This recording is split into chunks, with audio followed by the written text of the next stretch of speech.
Þá það 7. dagskrárliður, siðareglur kjörinna fulltrúa. Sóli Björk Stefánsdóttir bæjarfulltrúi óskar eftir umræðu siðareglur kjörinna fulltrúa.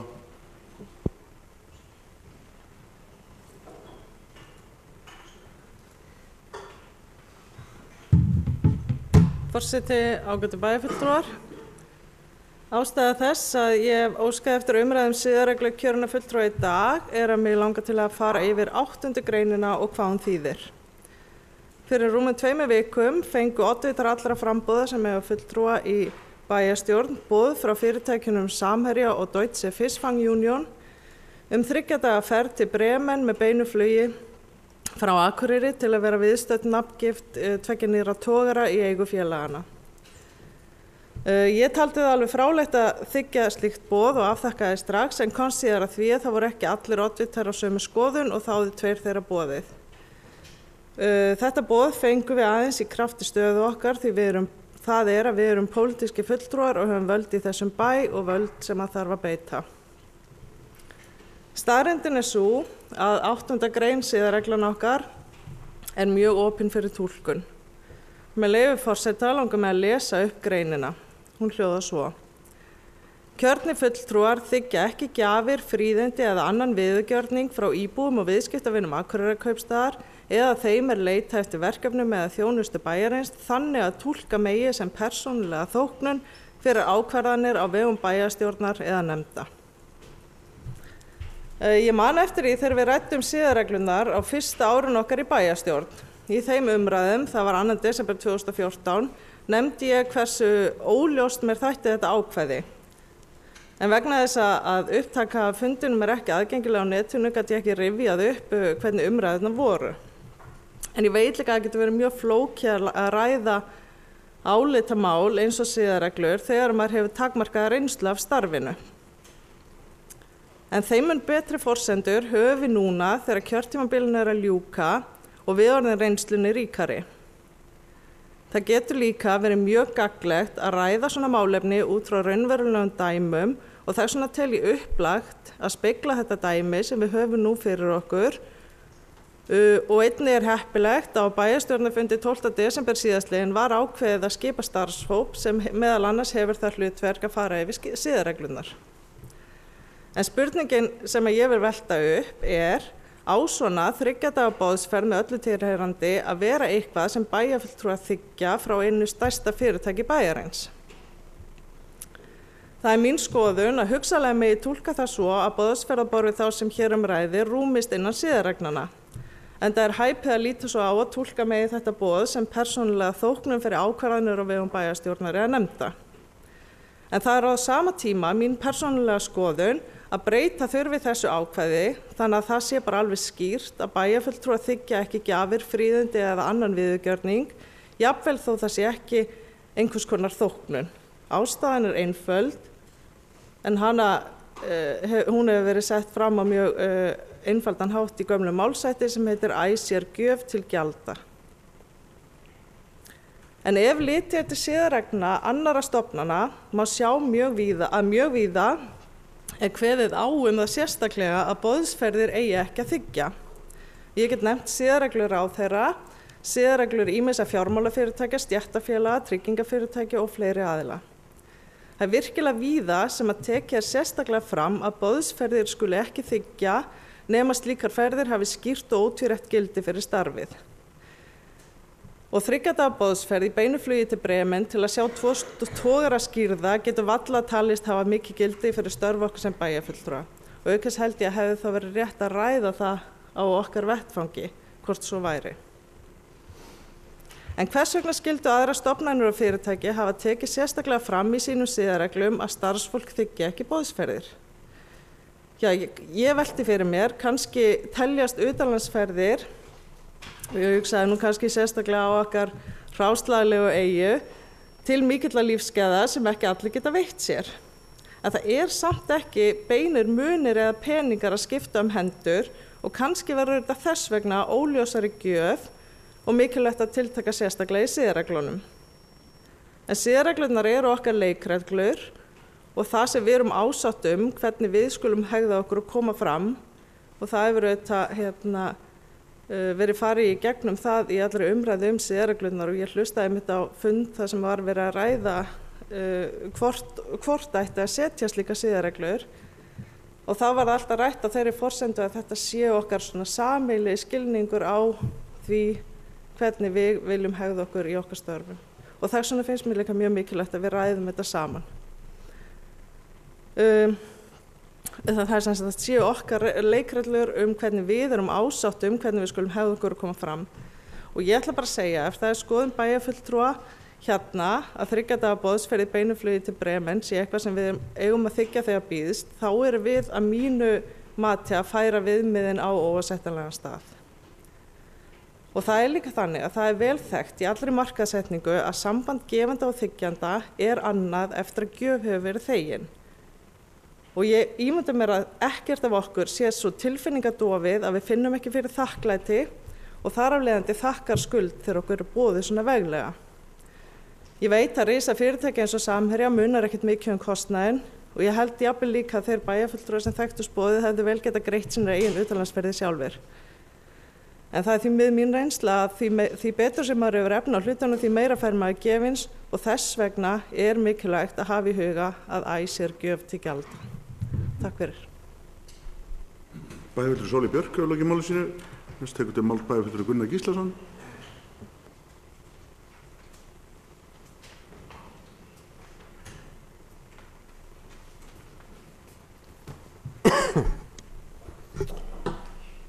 Forseti ágætu bæjarfulltrúar.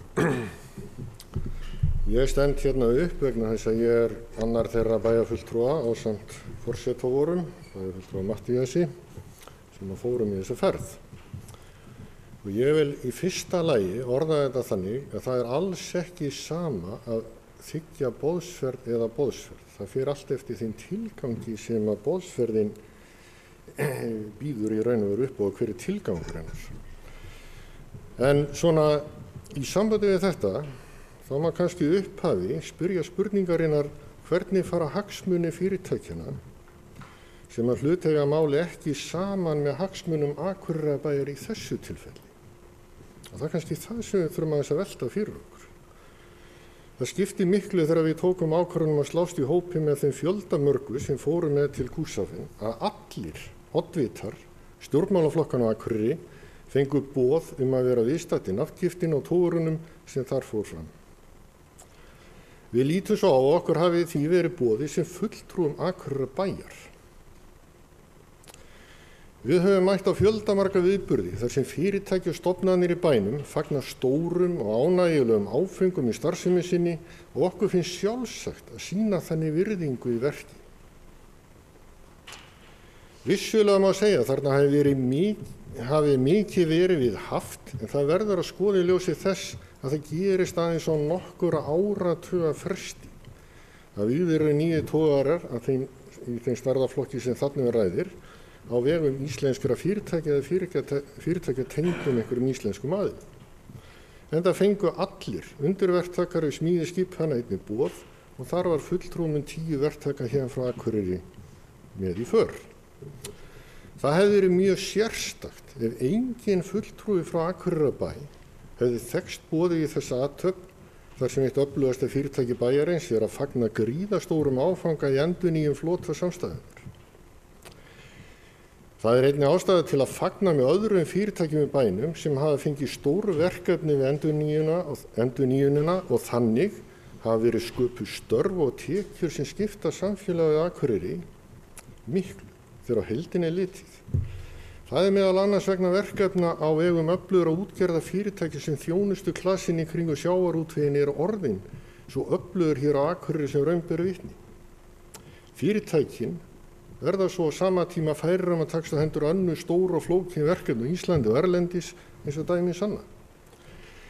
Við höfum auðvitað enga persónulega hagsmuni að gæta í þessu efni. Við getum heldur ekki betur séð en að þessu sinni fari hagsmunir Akureyrarbæjar og íbúa Akureyrar saman með þeim fyrirtækjum sem að þessu stóru verkefnum komu. Hér snúast í raun ekki annað en að vilja að öllum fyrirtækjum Akureyri gangi sem best, störf séu næg og tekjur góðar. Þar liggur jú grunnurinn að velferð bæjarbúa og samneyslunar sem við byggjum allt okkar á í velferðarsamfélagi. Hvaða fyrirtæki á í hlut getur ekki skipt máli í stóru myndinni í sjálfu sér. Því öll skipta þau máli og í ítrekun að hér voru fulltrúar margra fyrirtækja á Akureyri sem áttu hlut að máli. Þess vegna skiptir öllu máli þegar farið að túlka þessar reglur hvers konar ferð verið að bjóða í. Og ég get alveg tekið undir það. Það getur verið full ástæða til þess að skerpa á reglunum með tilliti til þess og tilgreina þá með einhverjum hætti hvað það sem telst óeðlilegt að þiggja. Og það má bara skoða það að mínu viti alveg fullkomlega. En það að fella þetta undir 8. greinina getur aldrei farið saman vegna þess að þannig verið að fagna atburðum eða fagna hlutum sem eru löngu gerðir og hafa ekkert með ákvarðanir Akureyrarbæjar að gera eða bæja fulltrúa Akureyri. Enda það mat lögfræðings sem þetta falli alls ekki undir þetta og geti ekki gert það. En ef að það vilji manna til að skoða siðareglurnar með tilliti til þess að skerpa á þeim, til þess að hafa það betur á hreinu, hvað okkur leyfilegt að þiggja, þá ég til í þá vinnu. Það ekki vandamál. En þetta fellur ekki undir það. Takk. Bæjarfulltrúi Gunnar Gíslason lokið máli sínu. Næst tekur til máls bæjarfulltrúi Preben Jón.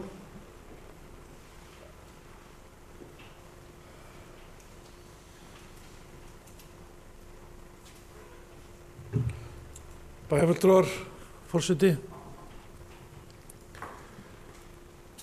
Já, þetta ekki einfalt mál, langt í frá. Og ég skil vangaveltur bæjarfulltrúa svolega. Ég skil það bara máti vel. Ég fór sjálfur í gegnum þessar vangaveltur í huga mér að velta fyrir mér þessu siðareglum. Fyrir mín fyrstu viðbrögð þegar ég sá þetta boð, það bara, vá, flott. Það var gaman að geta farið, þetta verið skemmtileg ferð. Það leið ekki nema svona hálftími eða eitthvað þegar ég fór að hugsa þetta aðeins betur. Má ég gera þetta? Bæjarfulltrúar og pólitíkusar eða svona stjórnmálamenn og stjórnmálakonur, við njótum nefnilega ekki sem réttinda og aðrir í samfélaginu. Við þurfum að gæta varúðar. Það rosalega þunn lína og það svona, og hver og einn verður náttúrulega bara að meta það fyrir sig, en oftast það nú svona þumputta lögmáli að ef það þolir ekki forsíðu blaðana þá ætti maður eiginlega kannski að láta það eiga sig. Samherji gríðarlega mikilvægt fyrirtæki fyrir þetta samfélag og heldur getum við öll verið sammála það. Þetta fyrirtæki líka ræður eða stjórnarmiklu í samfélaginu líka. Sjávarútvegurinn gerir það almennt eins og mörg fyrirtæki. Að þiggja svona gjafir eða ekki, ég veit ekki, get ekki alveg skilgreint hvort þessi gjöf eða hvort þessi skyldur okkar. Ég var mest hissa á af hverju var bæjarstjóra ekki boðið. Var hún kannski boðið? Ég veit það ekki. Það hefði verið frábær fulltrúi Akureyrarbæjar á þessu stað. Ópólitískur, hann bæjarstjóri Akureyrarbæjar, hann frábær þarna. Þetta var það sem ég hugsaði. Ég ætla ekki að dæma í þessu máli og ég tala þetta mál út frá mínu bara tilfinningum og hvað mér finnst þetta að vera. Ég sé algjörlega að þetta og mér finnst þetta að stangast á við svona, mér finnst það alveg að hafa orka tvímælis. Hvar við eigum að setja mörkin. Vissulega var öllum pólitísku fulltrúum boðið. Oddvitum, meina. Þannig að bæjarráði var raun og veru boðið. Ekki varamönnum eða öðrum. Og það nú þannig að það eru oddvitarnir oftast nær sem svona stjórnmálamestu og ráðamestu þegar kemur að pólitíkinni. Og samskipti, ítrekuð samskipti, góð samskipti valda oft til betri liðleika þegar kemur að ykkur þegar við erum að ræða eitthvað. Og ég ætla að ákveða eitthvað eða koma ykkur í gegn. Ég ætla ekki að saka neitt það í þessu tilfelli, alls ekki. Ég fagna það Samherji sé að stækka og dafna. Ég held að það sé gott fyrir okkur líka.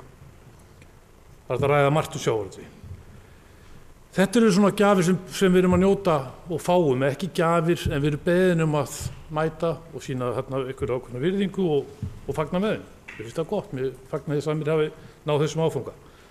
Það er líka aðrir hlutir sem er líka verðt að hugleiða.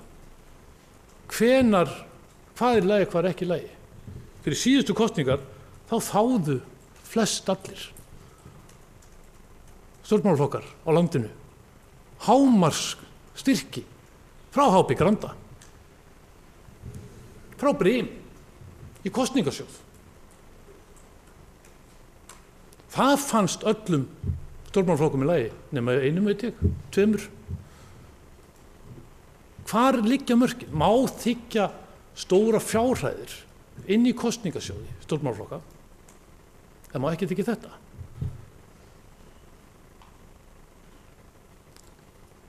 Ég veit ekki það er neitt bæði VG, Samfylkingin, Sjálfstæðisflokkurinn, Viðreisn og Framsókn, þeir þáðu þetta, hámarksgjafir frá mörgum fyrirtækjum og þetta eru hagsmunaaðilar í samfélaginu. Það var enginn sem stoppaði það af þessum flokkum. Bara fínt, við erum baráttu. Það er hægt að fara víða völl í þessu máli og þarna var ekki persónulega merkt einhverjum, en það var samt stjórnmálaaflið. Allir sem er ríkisstjórn í dag, þeir fengu þessu styrki og þá. Í milljónum talið. En það er lög sem segja það megi. Svo getur við okkur fundist það vera eitthvað til að ræða eða ekki. En ég lít fyrst og fremst á það að svona siðareglur eru settar til að vernda einstaklingin. Það er til að vernda okkur og er til svona viðmið til að hjálpa okkur hvernig við að hafa okkur, hvernig við að gera til að vernda okkur til að við getum tekið heilbrigðar og skynsamlegar ákvarðanir og notið virðingar áfram út í bæbúa. Þannig horfi ég á þessa reglu fyrst og fremst. Svo verður bara hver og einn að meta fyrir sig og hann verður þá bara að svara fyrir það. Svona ferð þarna út til, þetta er ekki sambærilegt eins og þetta væri laxveiðitúr. Ég held að flest getum svona að vera sammála það. Það er alveg klárt af hverju menn að fara laxveiðitúr saman. En ég skil umræðina og ég sammálið þetta er á mjög gráu svæði og þegar það er á gráu svæði þá er ágætt að láta það eiga sig. En ég saknaðist að við höfum ekki rætt þetta og við vorum flest í fríum og hingað og þangað. Það hefði verið gott að við höfum bara settum tölvupóst í hugleita, ég gerði það ekki. Henni tölvupóst, hvað finnst ykkur um þetta? Eigum að samþykkja þetta, eigum að ræða þetta og spjallum hvernig nákvæmlega þetta atvik. Það gerðum við ekki, heldur við settum það í hendur hvers og eins, hann verður bara að meta það sjálfur. Að því þetta var kannski á þessum forsendum. Ef þetta er laxveiðitúr þá veit allir þess að nei. Takk fyrir. Bæjarfulltrúi Preben Jón hefur lokið máli sínu. Næst tekur til máls bæjarfulltrúi Baldvin Valdimarsson.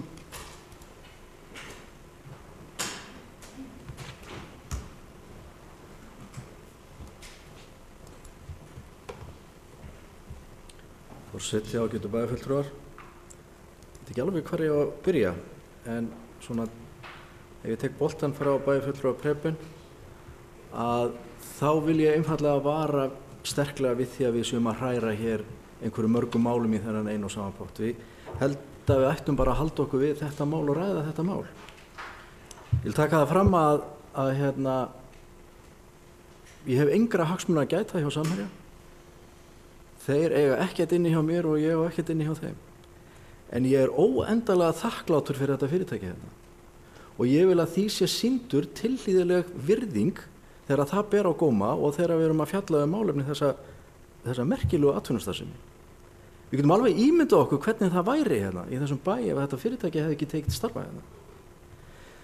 sko, þannig að sko, fyrir mér, ég er ævinlega þakklátur fyrir Samherja. En ég ég fór ekki, mér var ekki boðið í þessa ferð, en þrátt fyrir það, þá er ég mjög þakklátur fyrir Samherja. Ég get ekki með nokkru einasta móti séð að þessi ferð og þeir fulltrúar okkar sem fóru hafi verið að þiggja gjöf. Ég get ekki með nokkru móti séð að þetta hafi verið fríðindi, einhvers konar, einhverju tagi, eða einhvers konar annar viðgjörningur. Mér finnst það bara einfaldlega útilokað. Hvað þá að þetta hafi verið einhvers konar persónuleg þóknun? Mér finnst það bara af og frá. Það var einfaldlega sjálfsögð kurteisi af fulltrúum bæjarstjórnar Akureyrar að mæta á hana viðburð. Og ég vil bara fá að nota þetta tækifæri til þess að þakka þeim bæjarfulltrúum sem lögðuð á sig, þeir fórnuðu 3 dögum í þetta.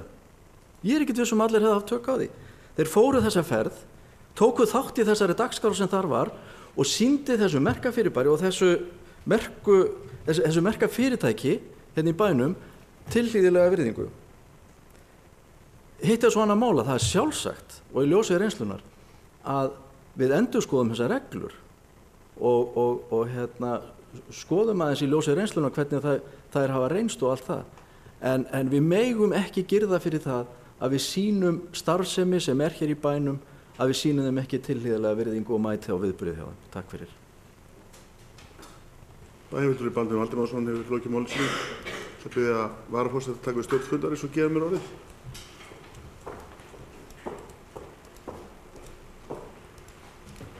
Bæjarfulltrúi Matthías Rögnvaldsson hefur beðið orðið.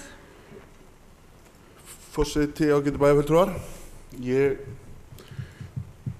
Ég allavega í einfeldni minni skil þessa umræðu þannig að við erum öll sammála það að engin lög eða reglur hafa verið brotnar. Og ég allavega leyfi mér að lesa það út úr því. Og við séum öll sammála það að þetta er gott fyrirtæki og gott málefni og gott mál og ég lesi þetta þannig. En spurningin er eðlilegt að við förum? Mér fannst fullkomlega eðlilegt að færi einn fulltrúi frá meirihluta og einn fulltrúi frá minnihluta, þó þess að það hafi ekki verið stillt þannig upp. Ég er líka sammála í það hafi verið betra að hafi verið einhver umræða þetta. Við getum haft mismunandi skoðanir á þessu. En ég held að ég hef allavega ekki hitt neitt fulltrúa sem að Sóley var nú reyndar að segja að hún hefði ekki viljað og það mátti kannski skilja preppi líka þannig að það væri. En ég hef svona á umræðinni þá hefur mér fundist fólk ekki segja að það væri óeðlilegt að við færum. Það getur vel verið að ég sé þá eitthvað, þeim finnst greinilega óeðlilegt eða allavega Sóley, ég veit ekki með preppin. En ég er sammála því að við eigum að ræða siðareglurnar og við eigum að fara yfir þetta og velta bara fyrir okkur hvort það sé einhverjir árekstrar eða hvort þetta sé eitthvað sem við mættum standa betur að. Ég bara afskaplega stoltur að hafa farið þessa ferð og finnst frábært að geta fagnað með fyrirtæki sem er að ná svona langt og ég átti samtal við bæjarlögmann bara svona athuga hvort ég hefði nú gert algjörlega upp á bak og hún vildi nú meina ekki að þetta væri nú alveg fullkomlega eðlilegt og ég spurði bæjarstjóra og hún fannst fullkomlega eðlilegt að ég færi þessa ferð fyrir hönd bæjarins og fannst fullkomlega eðlilegt að þarna færi 2 fulltrúar frá bænum. Mér finnst náttúrulega, ég skal viðurkenna þegar þetta kom fram þá hugsaði með mér, nú er eitthvað svona eitur dæmi á Facebook og hér og þar og alls staðar og eitthvað svona. Preppi sagði að það er eitthvað aðeins, menn þó ekki. Ég er bara ekki sammála því að því stundum er bara einhver umræði í gangi sem er bara rosalega vond og skrítin og óvægin gagnvart fólki. Samt var ekkert ólöglegt eða siðlaust eða nokkurn hátt eitthvað sem þolir ekki dagsins ljós eða eitthvað, við erum bara, það er einhver x% sem verður bara brjáluð yfir öllu og svo einhver x% sem vil finna að öllu. En þú veist, ég held að það gengur með okkur bæjarfulltrúar hér, það allir afskaplega heiðurlegir og góða manneskjur. Hver einasti bæjarfulltrúi sem hér inni. Og engum dytt í hug. Og ég les það ekki út fyrir þess að fólk sé að það sé verið að benda á að við höfum verið að þiggja eitthvað þannig, skilur við. En svo getur bara spurning eins og bæjarfulltrúi Sóli að segja, þetta annar staðar svona, ættu við að skoða það. Að við ekki með boðsferðir. Og bæjarfulltrúi Gunnar kom inn á það. Þetta öðruvísi en boðsferð.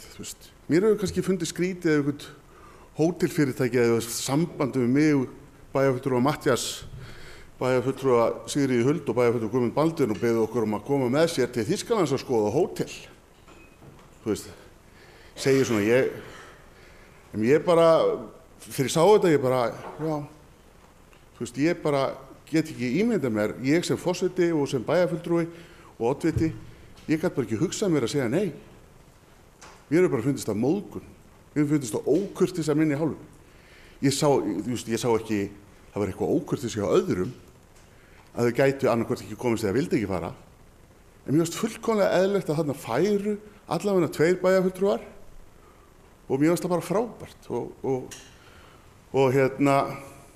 Þetta ég held að þessi 12 milljarða verkefni, þessi 2 skip þarna úti. Það búið að kaupa þjónustu fyrir 1,5 milljarð hérna á svæðinu, að fyrirtækjum hérna á Eyjafjarðarsvæðinu. Þetta eru 10 fyrirtæki sem fara hérna á svæðinu.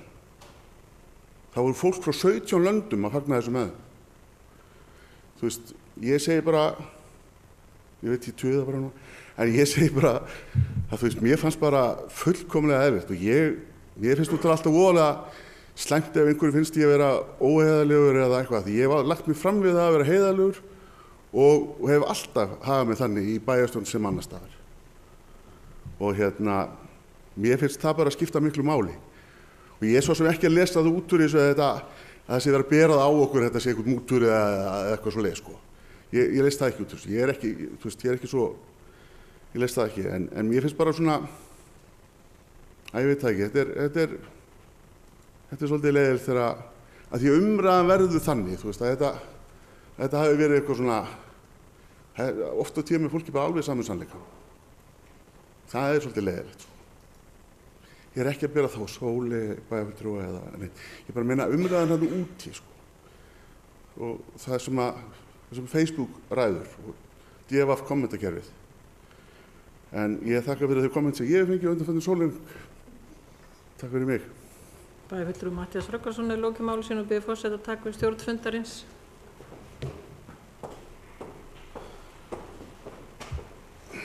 Ég þakka bæjarfulltrúi Matthíasi. Nei. Orðið laust.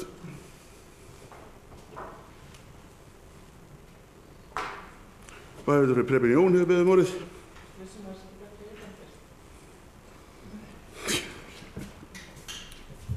Forseti, bæjarfulltrúar.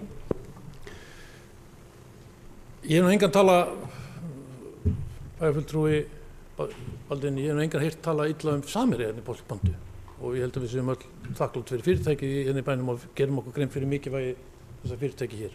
Það er enginn talað, ekki eins og ég hef heyrt. Og það var svolítið fáir framkvæmdastjórar sem ég ber meiri virðingu fyrir heldur Þorsteinn Már í að reka sitt fyrirtæki. Gerði þess að enginn gert það betur en hann. Það viti það allir. En það er óeðlilegt að við höfum alltaf ekki hugleitt að velti fyrir okkur hvort þetta stangast á við siðaregluna okkur. Hvort við gætum þegið svona, hvort við ættum að fara. Svo komum við kannski ekki niðurstöðu, já þetta í lagi, við getum farið. En það væri óeðlilegt ef við myndum ekki velta því fyrir okkur. Er þetta innan þess að marka? Og sjálfsög það heilbrigt að við gerum það og tökum þá umræðu. Þú veist, ef við höfum ekki farið okkur eina sekundu að við ættum að huglega það, svona þóra eftir á eitthvað, þá þurfum við allan að, myndi ég segja, til þess að við erum með svona reglur. Ég veit ekki annað, og það er enginn sagt að það er eitthvað að þykja mútur eða bjóða okkur mútur en okkur skapalut, en það er enginn að tala um það. Og allir eru heilir hérna inni, allan sem ég veit, og veit að vinna heili heilindum. Og ég veit að mér hefur líka finnst þetta eftir ykkur að fara frá Akureyrarbæ og vera viðstaddur. Ég er líka á því. Ég vil bara koma þessu, þetta var alveg skýrt. Takk fyrir. Bæjarfulltrúi Preben Jón hefur lokið máli sínu. Næst tekur til máls bæjarfulltrúi Sóli Björk.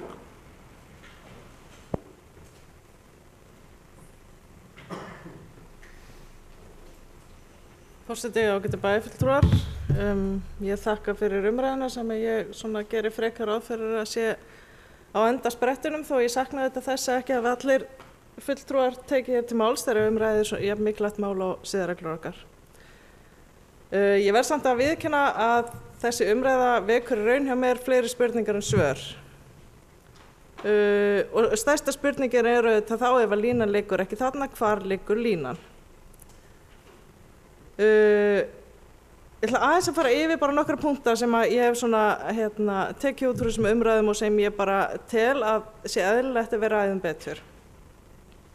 Eða ekki, bara eftir í hvernig fólk er stemt fyrir það.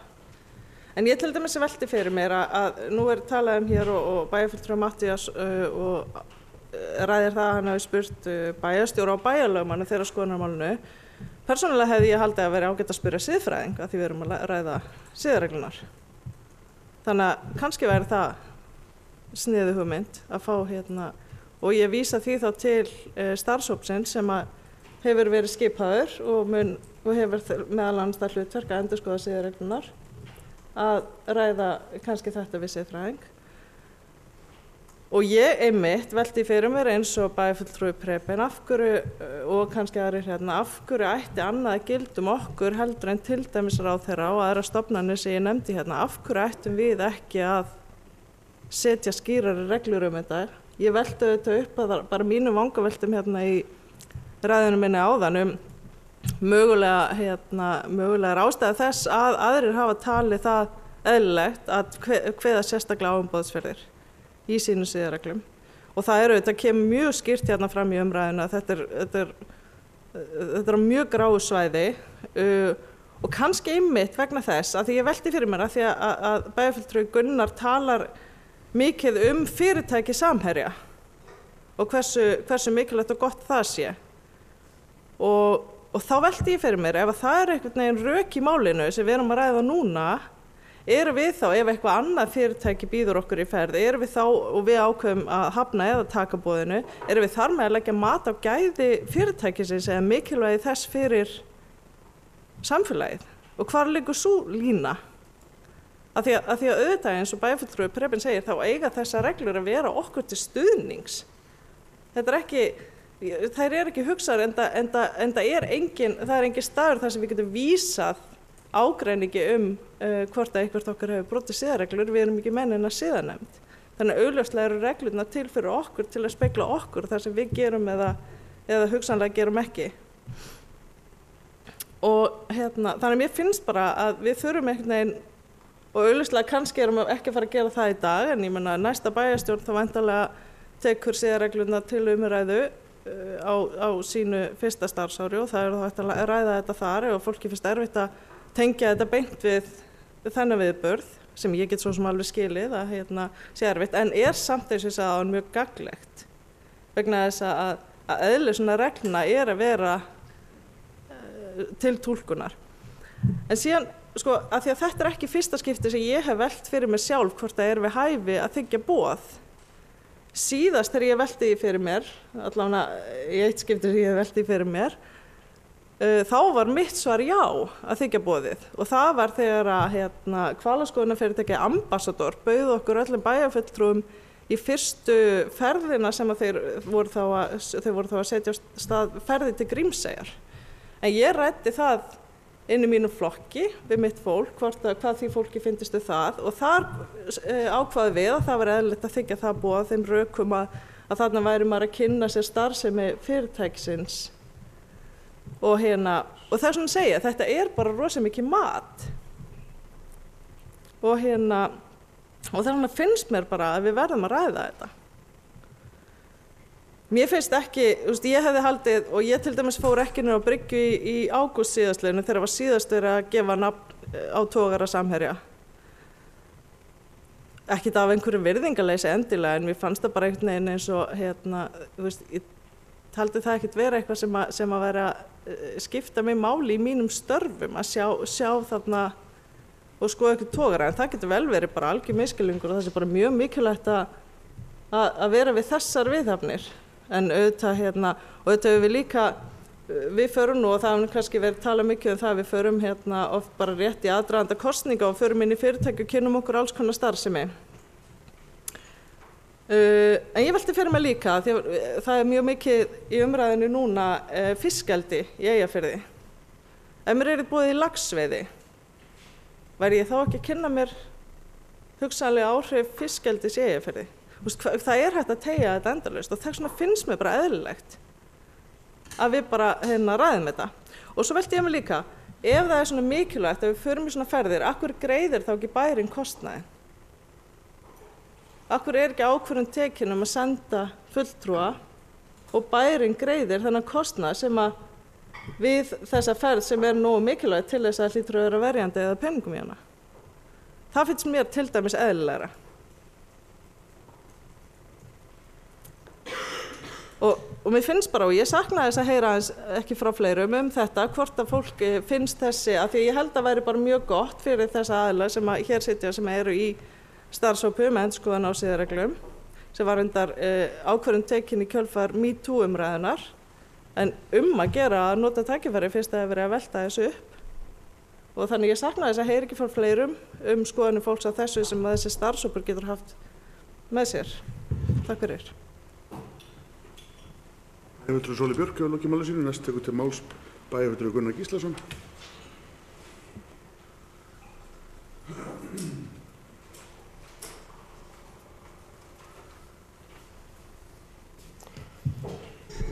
Forseti, ágætu bæjarfulltrúar.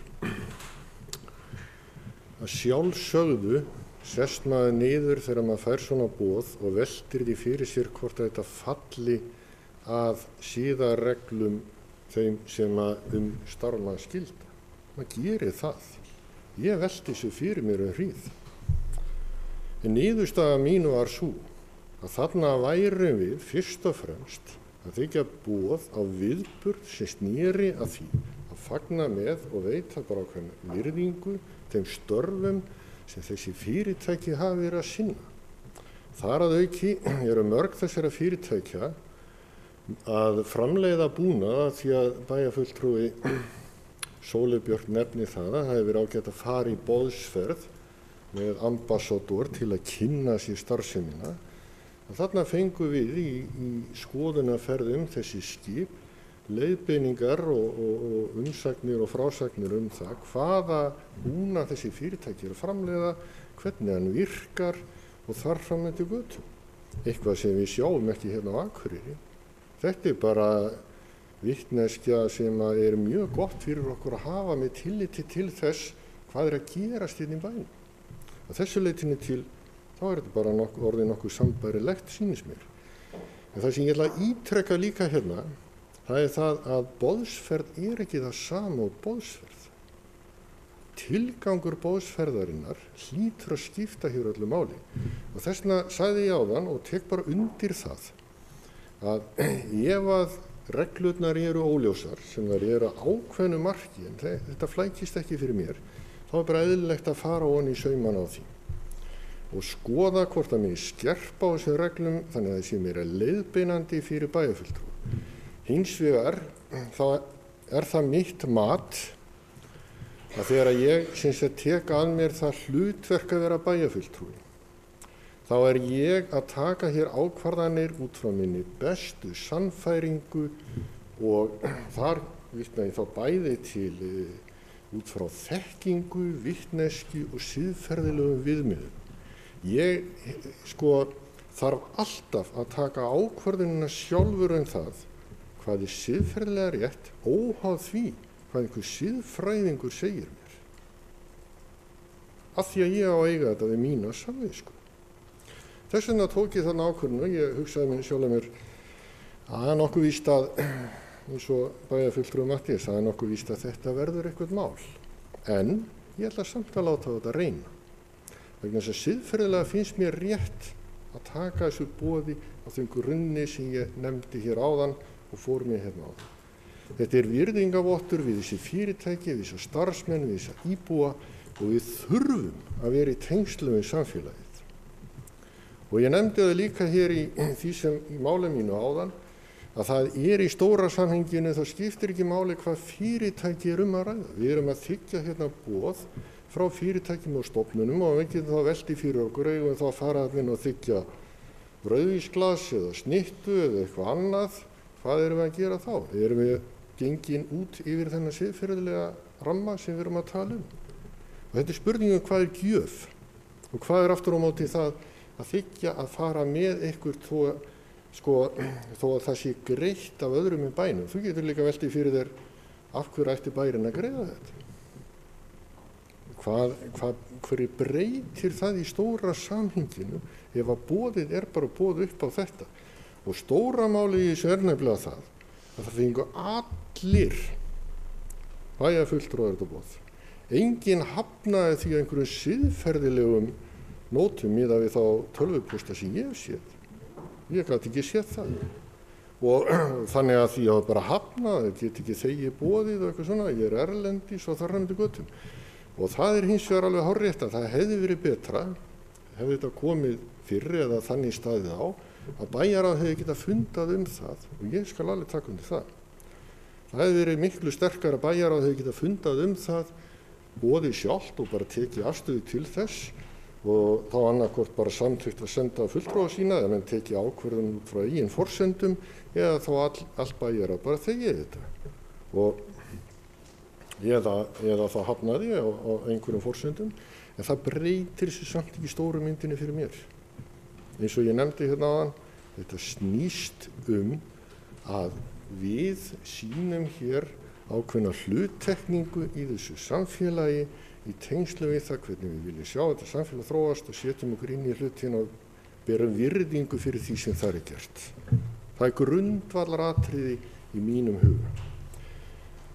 Skal gjöf gjalda eða hvað við viljum kalla þetta? Jú, þetta gamalt orðatiltæki en þá skulum við aðeins átta okkur á því hvað gjöf og hvað ekki gjöf. Það stóra málið í því samhengi. Hvað gjöf? Og þá komum við aftur að skilgreiningunum á því erum við að þiggja gjöf eða erum við að þiggja það að taka þátt í viðburði í okkar tíma með þeim skilmáli sem því fylgir. Við erum bara að taka afstöðu til þess. Og mér fannst þetta eins og bæjarfulltrúi Matthías kom inn á, mér fannst þetta afar fróðleg ferð og mér fannst bara mjög mikil vitneskja og fróðleikur sem maður fékk út úr því að sjá þetta, fá þessar kynningar sem þarna voru og þarna voru ýmsir aðilar, ekki bara viðskiptamenn heldur, mætti þarna sendiherra Íslands, þarna mættu sveitarstjórnarmenn og einnig frá ríkisvaldi og fögnuðu bara með. Ég veit ekki hvort þeir standa núna í því að velta því fyrir sig hvort að þeir hafi þegið of eða hvað, en það annað mál. Ég bara fagna því að þessi viðburður og ég fagna því að þessi fyrirtækin skuli vera endurnýja búnað sinn. Ég fagna öllum þeim viðskiptum sem að hafa átt sér stað hérna á Akureyri í gegnum þetta og ég vonast bara til að þetta verði Akureyri til framdráttur og við höfum bara sýna þessi tilhlýðilega virðingu. Takk. Bæjarfulltrúi Gunnar Gíslason í loki máli sínu, næst tekur til máls bæjarfulltrúi Guðmundur Baldvin.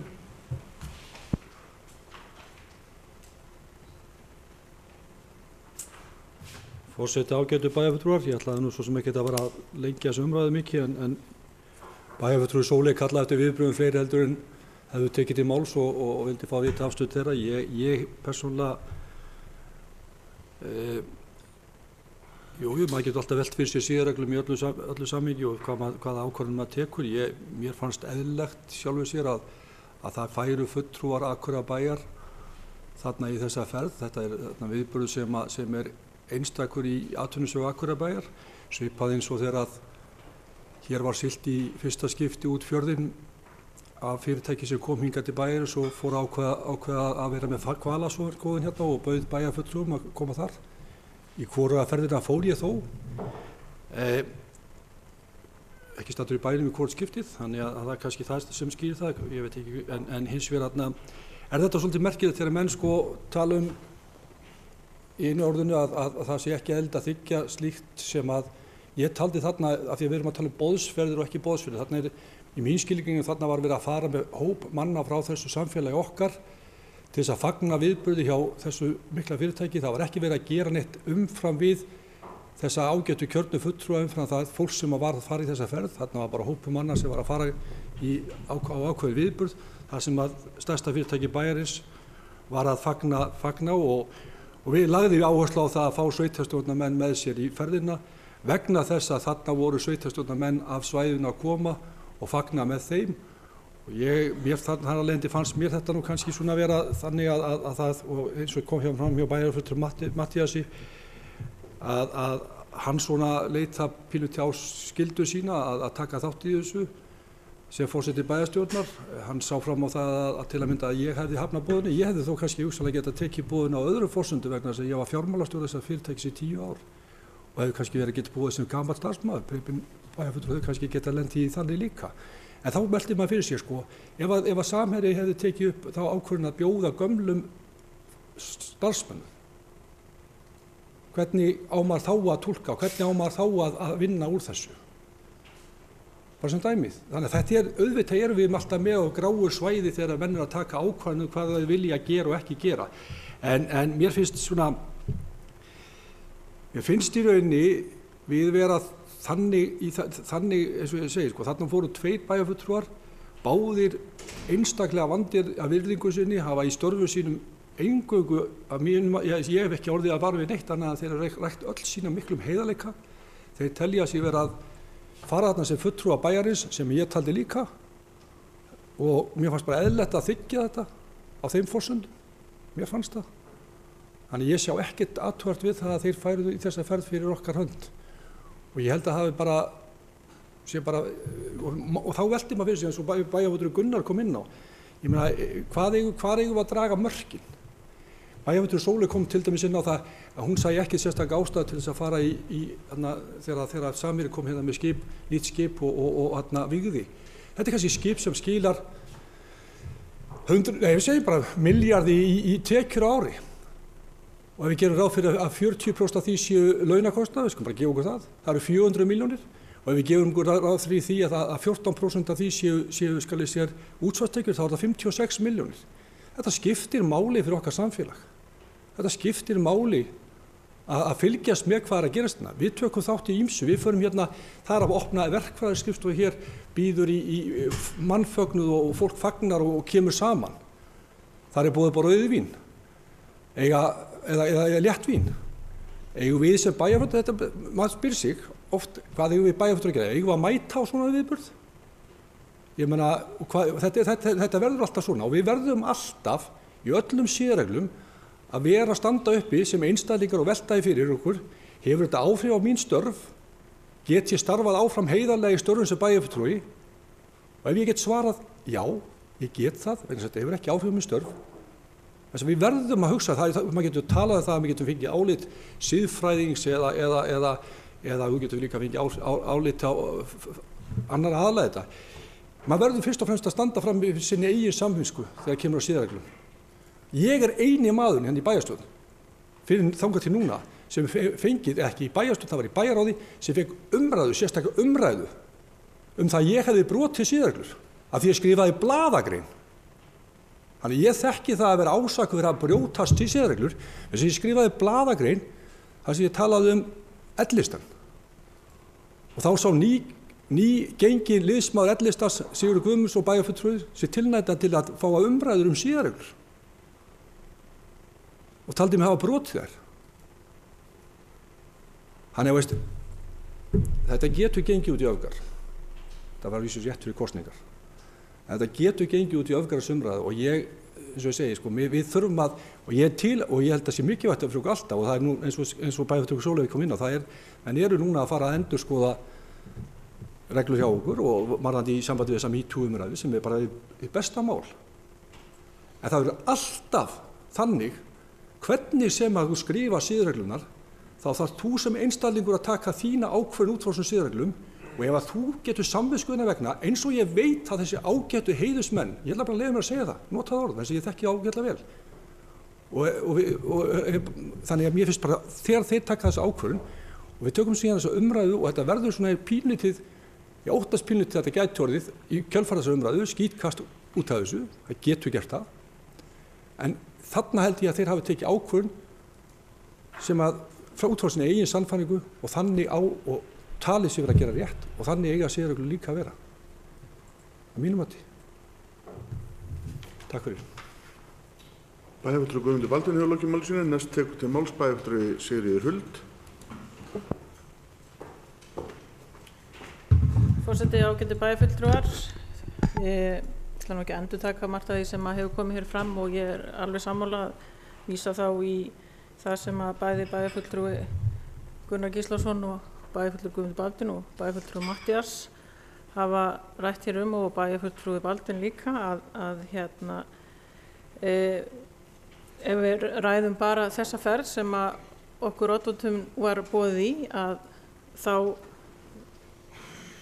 var það sem að ég hugsaði fyrst og fremst var það að þarna var verið að fagna mikilvægum áfanga í starfsemi stórs fyrirtæki hér á svæðinu og ekki bara Samherja, heldur marga annara félaga henni í bænum þar sem að vinna, alltaf sé ekki hægt að telja það í einhverjum hundruðum þeirra sem að Akureyringar sem að vinna í tengdum fyrirtækjum sem að hafa komið að bæði tækni, þekkingu og bara sinni vinnu í sínum fyrirtækjum. Þannig að þetta stór viðburður og mér finnst það bara skipta máli, ekki bara mér og heldur kjósendum finnst það skipta máli að bæjarfulltrúar séu vel inn í þeim málum sem að eru í gangi í samfélagi. Og við gerum það ekki ef að við getum aldrei verið að fara og taka þátt í viðburðum sem snúa að atvinnulífinu og stofnunum hérna á svæðinu. Og eins og hefur líka komið hér fram, á maður þá bara ekki að fara þegar háskólinn býður okkur hérna að fagna sínu afmæli því að það boðið upp á snittur og áfengi. Þó að hér séum viðburð að ræða sem að ekki hér á svæðinu, heldur það að fara eitthvað, en að sama skapi þurfum við að ákveða það, get ég gefið að tíma mínum, það annað að gefa á tíma sínum 2 klukkutíma á seinnipart einhver tíman í miðri viku heldur en að taka heila helgi undir það. En ég tek svo sannarlega undir það að mér fannst það bara mjög mikilvægt að það væru fulltrúar frá bænum að taka þátt í þessu viðburði og ef maður les 8. greinina og ég get ekki séð að þó ég hefur sjálf þegið þetta boð að ég hefði haft einhverja persónulega ávinning eða tækið það sem persónulega þóknun hefði ég þegið það að fara og taka þátt í þessu að fagna þessu viðburði út í Þýskalandi. Að því að eins og fram hefur komið, þannig í gangi viðburður sem að bera fagna og það verða vonandi ekki einhverju áratugir þangað til við getum fagnað einhverju sambærilegu. Ég vona að það verði bara mjög fljótt. Því að það mjög mikilvægt að þessi fagþekking sem til hér í þessu samfélagi, sem snýr að útgerð, sem snýr að skipasmíðum og við höfum í gegnum tíðina hort til þess þegar Akureyri var það voru stóra skipasmíðastöðvar og við erum ekki sjálf mikið að smíða skip en við erum að leggja fram mikilvæga tækniþekkingu og henni ber að fagna.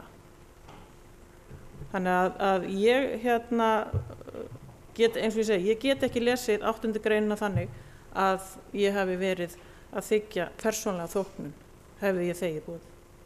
En það einmitt það eins og hefur líka komið fram í umræðinu að það alltaf okkar eigin samfærning eða eigin ákvörðun hvernig við túlkum þessar siðareglur og það þá vantarlega umræða sem þarf að taka frekar ef við viljum þrengja þessar reglur meira en stendur til dæmis í þessari 8. grein. Og ég var nú að skoða nokkrar siðareglur annars sveitarfélaga og mér sýnist það nú yfirleitt vera sambarilegt okkar reglum og ef að það einhver trend til þess að endurskoða þær, því það náttúrulega mismunandi hvenær þessar reglur hafa verið endurskoðar á milli sveitarfélaga og stofnana að þá finnst mér alveg sjálfsagt mál að við tökum þá umræðu og sjáum hvernig það Svo það líka þetta þegar það eitthvað sem heitir siðareglur og við erum ekki sammála þeim. Ef ég ekki sammála því hvernig ég túlka einhverja siðareglur versus einhver annar, hver þá dómarinn? Hver hefur meira rétt fyrir sér? Og þá það bara væntanlega manns eigin sannfæring sem að maður þarf að horfa á og horfa til. Og ég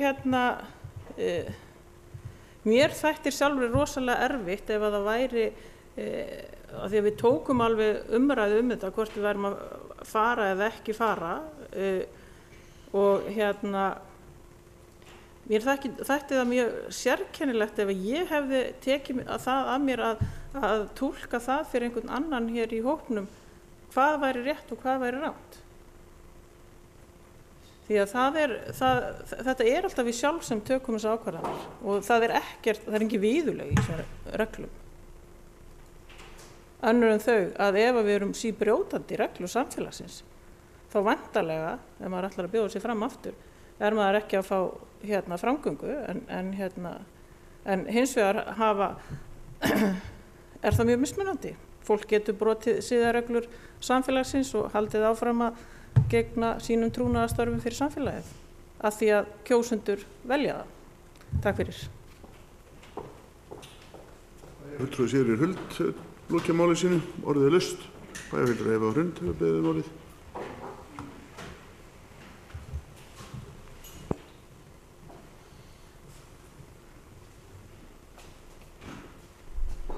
Forseti, ágætu bæjarfulltrúar.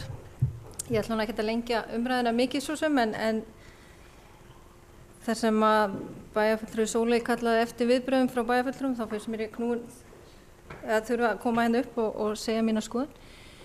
Auk þess sem að ég skipuð í þennan hóp sem á að endurskoða siðareglur bæjarstjórnar en sem að var reyndar eins og hefur komið fram á öðrum forsendum út frá MeToo umræðinni. Þá finnst mér alveg sjálfsagt að við skoðum þennan part en mín skoðun svo að hér hafi ekkert verið rangt gert. Og það kom mér í rauninni bara á óvart að þetta væri tekið upp á þessum tímapunkti hér í bæjarstjórn. Mér hefði líka bara þótt eðlilegt ef að bæjarfulltrúum fannst þetta á einhverju gráu svæði að þeir hefði bara sendt 12 póst þegar þetta kom upp og sagt frá sínu skoðun og tekið umræðina þá og þegar það kom upp. Þegar ég kom inn í bæjarstjórn hér fyrst þá las ég oftar en einu svona oftari tvisvar þessar siðareglur einmitt út af þessari klausu því ég var mjög stressuð þegar ég byrjaði hvað mætti og mætti ekki og ég man að ég sat eftir eitt fund með Eiríki bæjarstjóra og alveg spurðan má ég þetta og má ég hitt og má ég þetta og má ég hitt. Auðvitað var náttúrulega svarið að þetta væri okkar persónulega mat að við þurftum að meta það hvert og eitt en í minninguna hjá mér þá var allavega það að fara og fagna með fyrirtækjum væri ekki siðlaust. Við værum ekki að brjóta siðareglur. Hvort sem að ég sé það þá, þarna í þessu tilviki sé ég fyrir mér að það verið að fagna framgöngu þessa fyrirtækis og þar að ekki að kynna starfsemina eins og bæjarfulltrúi Sóley kom inn á með aðra ferð sem var hér farin af sumum bæjarfulltrúum. Ég til dæmis, þegar ég byrjaði í bæjarstjórn, þá kom mér persónulega óvart hvað mikið af hluta bæjarfulltrúar einmitt þetta að sinna þessum skyldum. Að sinna því að fara á aðalfundi, að fara í afmælisveislur, að fara á opnunarhóf, að láta sjá sig og láta sig hlutina varða og kynna þeim fyrirtækjum sem að starfa hér á svæðinu. Það kom mér óvart hvað þetta var stór þáttur. Ég líti það ekkert endilega sem umbun eða gjöf að fara í svona ferð. Það getur líka verið kvöð, eins og hefur komið hér fram þarna þarf fólk jafnvel að taka sér frí frá vinnu, það fari launalaust leyfi, 2-3 daga. Það er ekki, það má ekki, ég líti að þetta getur verið hvoru tveggja. Þannig að ég skil alveg vel að bæjarfulltrúar, oddvitar og sér í lagi kannski bæjarfulltrúi Matthías sem forseti bæjarstjórnar hafi séð sig knúin til að fara í þessa ferð. Það er allavega mitt mat á þessu máli. Mér hefði fundist það snúa allt öðru sem við hefði Samherji verið að bjóða bæjarfulltrúum á fótboltaleik í Rússlandi. Það hefði bara verið allt annað mál í mínum huga. Þannig að samt sem áður, þar sem ég sitt í þessum starfshóp, mun ég ásamt bæjarfulltrúa Silju og Eiríki bæjarstjóra tel ég bara sjálfsagt mat að við förum yfir þetta og mér finnst mjög líklegt að við munum fá líka bara álit frá sambandinu hvað þetta varðar og skoða hvað önnur sveitarfélög að gera í þessum efnum. En allavega mín viðbrögð við þessari heimsókn er þessi sem hefur komið fram hér. Bæjarfulltrúi Eva Hrund hefur lokið máli sínu, orðið er laust. Bæjarfulltrúi Ingibjörg Ólöf beðið orðið. Forseti, ágætu bæjarfulltrúar, mér langaði svona rétt aðeins til þess að taka þátt í umræðinni varðandi þessar siðareglur. Þetta er gott og gilt að taka þessa umræðu og við hefðum þurft að gera kannski reglulega yfir kjörtímabili, ekki einungis í upphafi þar sem við erum kannski mörg hver ný og þurfum að öðlast reynslu. En eftir að hafa hlusta á ræðurnar hérna í dag og eftir að hafa velt þessu fyrir mér undanfarna daga því að ég fekk boð í þessa ferð. Ég fekk ekki boð sem oddviti, heldur var þannig vegna þess að oddviti minn, hann komst í miður ekki í þessa ferð þar sem hann var staddur erlendis og ég fekk boð í ferðina. Og ég þurfti að setjast niður með sjálfur mér og ákveða hvort ég ætlaði að fara eða ekki. Og ég held að eins og ég komið fram hérna áðan að við þurfum að meta siðareglurnar út frá okkar stöðu í bæjarstjórn að ég tel hverju sinni. Ég er ekki oddviti og þar alveg fannst mér ég ekki að fara sem bara oddvitar fengu að fara. Ég er ekki forseti bæjarstjórnar sem ég stöður svolítið málsvari okkar bæjarstjórnarinnar. Ég er ekki forseti bæjarráðs og ég er ekki bæjarstjóri. Ég geti reynda að tekið undir orð einhvers bæjarfulltrúi hérna áðan að bæjarstjóri hefði verið kjörinn fulltrúi líka þarna út fyrir okkar hönd. Ópólitískur og þarna hefði verið bara, mjög gott framlag þarna inn.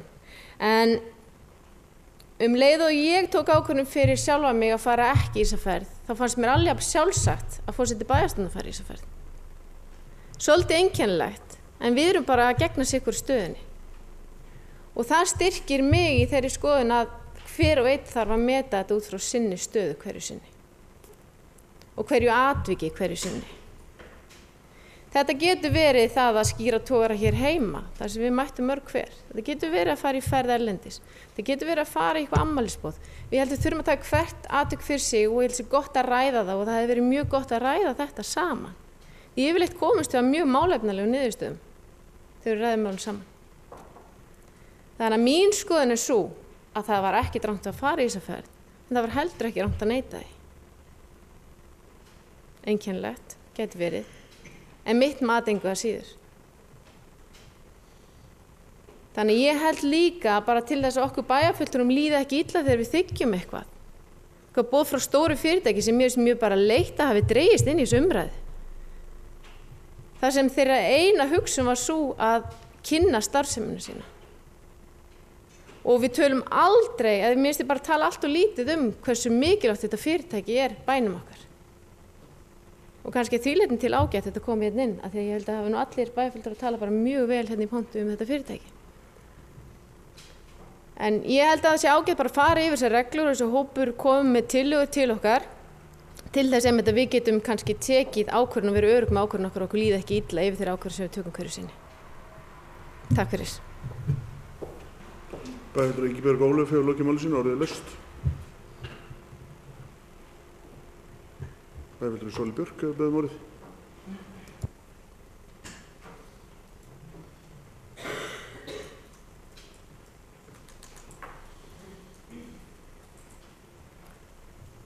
Forseti, ágætu bæjarfulltrúar. Ég finn dálítið til með þeim sem eiga að endurskoða þessar reglur því að það er engin lína komin hér. Og þó, fótboltaleikur í Rússlandi, ekki í lagi. Laxveiði, já það hafa verið færð rök með og á móti því. Þannig að ég segi bara gangi ykkur vel. En ég segi fyrir mig, bara svo það sé alveg skýrt, að mæta að vera boðin á afmarkaðan viðburð. Og þetta er matsatriði og það er líka þess vegna sem ég dró sjálf upp hérna annað atriði sem að mínu viti, þar var gráa línan að mínu mati. En það er þetta, ætlar að fara í 3 daga ferð, boðsferð til útlanda með öllum viðurgjörningi til þess að vera viðstæður einhverja kynningar, einhverja nafngift. Ég sjálf hefur þetta ekki upplýsingar dagskrá ferðarinnar. Sko, að mínu mati þá ef það er hagur bæjarins að það fari fólk úr bæjarstjórn í ferðinar, þá hlýtur bærinn að bara greiða fyrir það sjálfur. Það er bara augljóst. Af því að það er ekki eðlilegt að einstaklingar eða bæjarfélagið standi í einhverju þakkarskuld eða þurfi einhvern veginn á einhverju ölmusu að halda til þess að geta sinnt eðlilegum skyldum og því að mæta það sem er tilhlýðilegt að við séum. Þannig ég segi, ef það er mikilvægt að bærinn sendi fulltrúa, þá greiðir bærinn fyrir það. Að mínu mati þá er eðlilegt að fara á viðburði. Það er allt í lagi, svo ég segi þannig bara, að fá sér rauðinsglas og snittu. Mér finnst bara stór munur á því og að fara í 3 daga all-inclusive utanlandsferð. Bara svo ég segi það. Ég er bara að segja ykkur mína skoðun. Og þessi umræða hérna hefur verið bara svo allskonar að það er alveg augljóst að við þurfum einhvern veginn að annarkvort bara að sleppa að ræða þetta og þá myndi ég segja bara sleppa þessu siðareglum. Það er einhvern veginn, þú veist, virðast einhvern veginn ekki vera til neins. Það er mín tilfinning eftir þessu umræðu.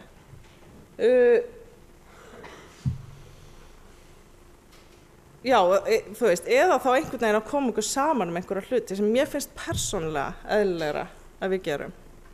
Að við komum okkur saman einhverja línur, eins og ég nefndi dæmi fyrir að hafi aðra stofnanir og fyrirtæki gert. En annars bara þakka ég fyrir að deila ykkar skoðunum á þessum málum með mér. Bæjarfulltrúi Sóli Björk hefur lokið máli sínu, næst tekur til máls bæjarfulltrúi Guðmundur Baldvin.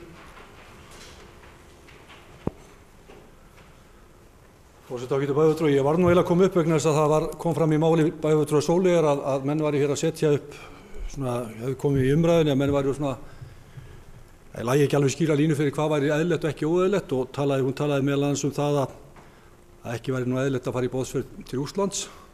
En hins vegar eru skiptar skoðanir hvort menn ætti að vera í laxveiði. Ég minni kannski bæjarfulltrúa Sóli, ef ég hef fylgst með allri umræðinni rétt, þá held ég að hún hafi eina manneskja sem minntist á laxveiði í sínu máli, sko. Var það ekki?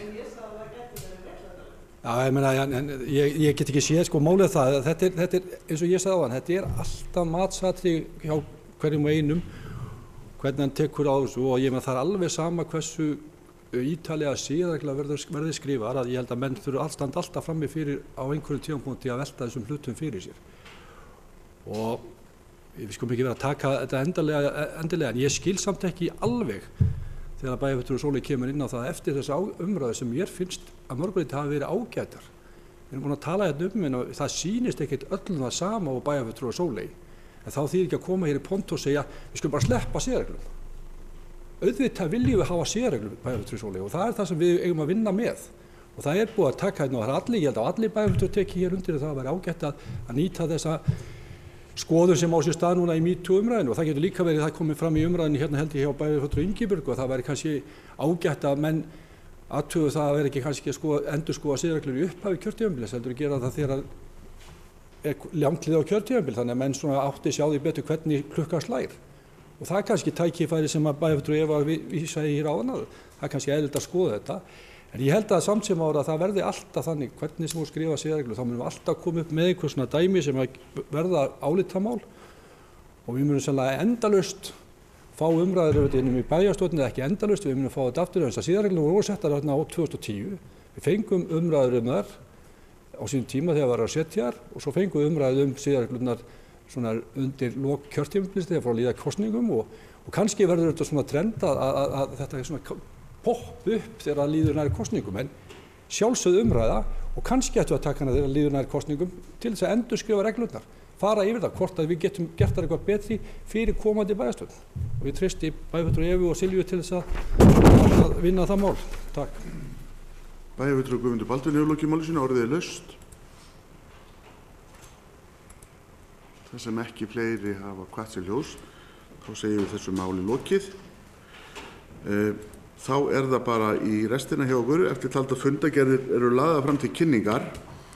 Afgreiðslufundur byggingafulltrúa 14. og 20. desember 2017, 4. og 11. og 18. janúar 2018, bæjaráð 14. og 28. desember 2017 og 11. og 18. janúar 2018, frístundaráð 14. desember 2017 og 11. janúar 2018, fræðsluráð 18. desember 2017 og 8. janúar 2018, kjarasamninganefnd 18. desember 2017, skipulagsráð 13. desember 2017, 10. og 17. janúar 2018, stjórn Akureyrarstofu 20. desember 2017 og 18. janúar 2018, umhverfis- og mannvirkjaráð 15. desember 2017, velferðarráð 7. og 20. desember 2017 og 17. janúar 2018. Hægt er að nálgast fundagerðir á heimasíðu bæjarins og við segjum fundi slitið klukkan 17:35.